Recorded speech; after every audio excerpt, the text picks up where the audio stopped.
E aí pessoal do Universo Antares, sejam bem-vindos a mais um vídeo aqui no canal. E no vídeo de hoje vamos dar continuidade à nossa playlist onde eu analiso todos os contos do Lovecraft. No vídeo de hoje eu trouxe um conto um tanto quanto inusitado. O título dele é A Chave de Prata.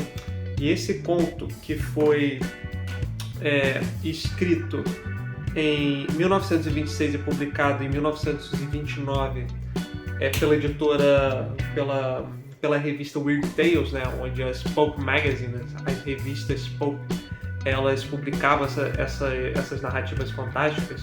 O Lovecraft aqui ele já estava bastante habituado com o processo de publicação. Então era comum que você, enquanto escritor, principalmente um escritor que depende dessa escrita sob demanda, você simplesmente escrevesse o máximo que conseguisse e depois você mandando para outras revistas, publicações, periódicos, enfim. Mas o que torna esse conto tão interessante, A Chave de Prata? Bom, A Chave de Prata, muitos leitores do Lovecraft, eles meio que passam desavisados por esse conto pelo fato de que ele é o conto mais filosófico do autor. Na verdade, existem alguns estudiosos que até apontam o Randolph Carter, que é o protagonista desse conto em específico, como um alter ego do H.P. Lovecraft. E qual que é a história do conto em si? É um conto curto, mas ele é bastante poderoso no sentido de tanto do estilo, quanto de ideias, quanto desse caráter onírico, que eu já vou explicar mais sobre. Randolph Carter, ele é basicamente um homem de meia-idade, ele está tendo uma crise de meia-idade, mas ele está tendo uma crise de ideais também, porque ele não é religioso, contudo ele não se apetece, ele não consegue criar qualquer tipo de gosto pelo meio científico acadêmico, ele não consegue entender direito, até menospreza o fato de que tantas pessoas que digamos assim, cultuam deuses e odisseias e mitologias, rituais fantásticos, quanto aqueles que se rotulam, né, como cientistas, como acadêmicos, como céticos. Todos eles acabam criando uma sensação, acabam estando sujeitos a uma sensação que é tipo a sensação de que não importa a informação, ela, digamos assim, ela venceu da experiência. Então, nesse caso, o Randolph Carter, ele se sente abalado quanto a isso, ele se sente niilista, eu poderia dizer assim. Ele não vê mais o sentido nessas coisas, nessas características que as pessoas, às vezes, por exemplo, seja através do cotidiano familiar, do cotidiano amoroso, do meio acadêmico, do meio religioso, ele frequentara grande parte desses círculos ao longo da sua vida, mas ele sempre se sentiu culpado, digamos assim, pois quando ele chegava para determinadas pessoas para falar sobre o seu apreço pelos sonhos, né, pelo onírico, pelo fato de que ele conseguia divagar muito através das suas experiências em sonho mesmo, elas falavam que ele precisava se apegar à realidade, digamos assim. Ele precisava se apegar a algo com significado. Quando, na verdade, na visão do Randolph Carter, pouco interessava esses aspectos se não houvesse beleza na experiência, digamos assim. E é por isso que, com o tempo, ele acaba se envolvendo com um estudioso de misticismo também da Universidade de Miskatonic, no caso em Arkham, e aí ele acaba explorando esses ares místicos, esses ares ocultos que estão presentes na mitologia Lovecraftiana, mas de uma maneira um pouco mais sutil aqui. E ao retornar para sua casa, depois de muito tempo, depois já de ter experienciado, até cogitado, por exemplo, tirar a própria vida, por conta dessa monotonia, ele decide então se reconectar com o seu período jovial, né? Ele meio que reforma o seu casarão como se estivesse nos velhos tempos, digamos assim, e ele começa a ter sonhos que são reveladores, sonhos proféticos, que indicam para ele, através de um dos seus antepassados, que revela que, na verdade, toda a sua linhagem, digamos assim, toda a sua família, a linhagem de sangue que vai desde ele que é o último, digamos assim, até os primeiros patriarcas, eles revelam, né, para ele que sim, todos eles tinham esse quê místico, esse quê onírico dentro deles, essas habilidades poderosas.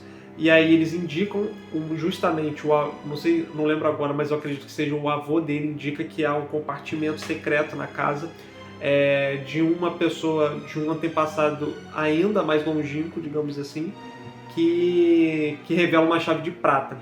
Ele coleta essa chave de prata e vai para a antiga residência onde morava na casa do tio, só que o tio já falecera, e ele começa a ter visões.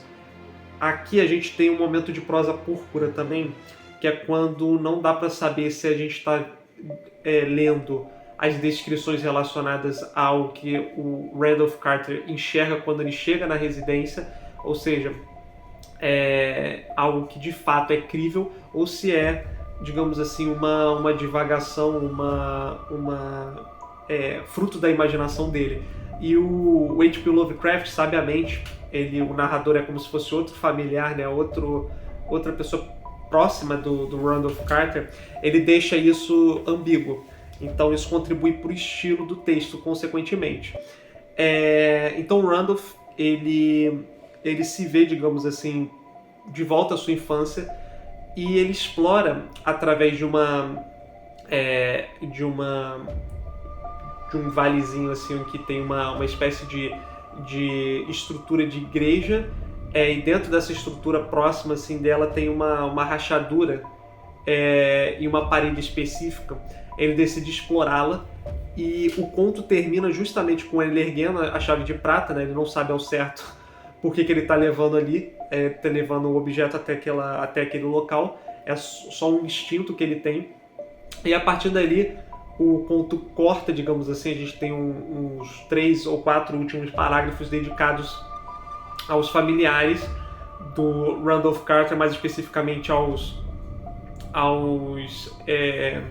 herdeiros, que ao discutirem sobre a herança, um deles discute o paradeiro, né, do Randolph Carter, que desapareceu misteriosamente. E aí ele decide, né, o herdeiro, ele decide se encontrar com o Randolph Carter no mundo dos sonhos, porque ele acredita que o familiar dele achou um meio de abrir as portas para uma nova realidade. Então é um conto muito filosófico, ele tem um quê de horror, mas o horror dele está muito nessa ideia de solidão, sabe? Essa coisa realmente niilista, essa coisa de tipo assim, tomarmos cuidado para não ficarmos numa posição em que haja uma busca de sentido para todas as coisas, sabe? A discussão de beleza nesse conto também é muito interessante, porque ele fala que, bom, se há beleza, tem valor ali, sabe? E eu concordo nesse aspecto com ele, porque eu acho assim, todas as experiências são válidas se elas congregarem alguma coisa para você. O que a gente tem de problemas na sociedade moderna, e olha que esse foi um texto escrito em 1926, que algumas coisas permanecem verdadeiras até hoje, como por exemplo o fato de que as pessoas, por terem uma experiência, uma filosofia específica, elas querem julgar a filosofia de outrem, digamos assim, e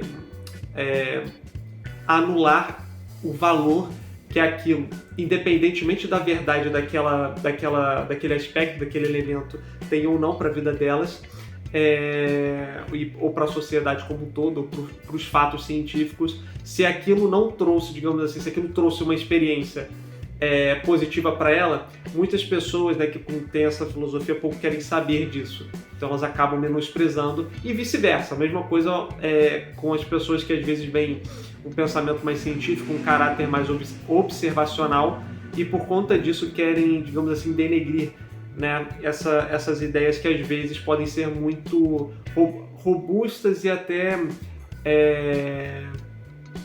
sem sal, digamos assim, sem tempero. E eu acho que é muito interessante porque não dá para saber aqui o que é o Lovecraft e o que é o personagem. Eu acredito que grande parte, principalmente do primeiro ato desse conto, esteja relacionado diretamente ao personagem do H.P. Lovecraft mesmo, mas principalmente porque ele trata. Tem uma hora que o personagem ele fala que ele decidiu escrever livros, né? E os livros que de fato ele achava fascinante, ninguém queria ler. e ele começou a escrever, digamos assim, bobagens sentimentalistas que acabavam sendo sucesso de publicação, digamos assim. Então acho que tem uns paralelos aí com o escritor.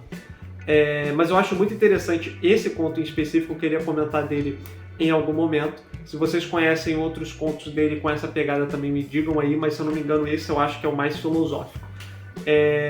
Então é isso, me digam o que vocês acharam e eu vejo vocês no próximo vídeo. Até mais!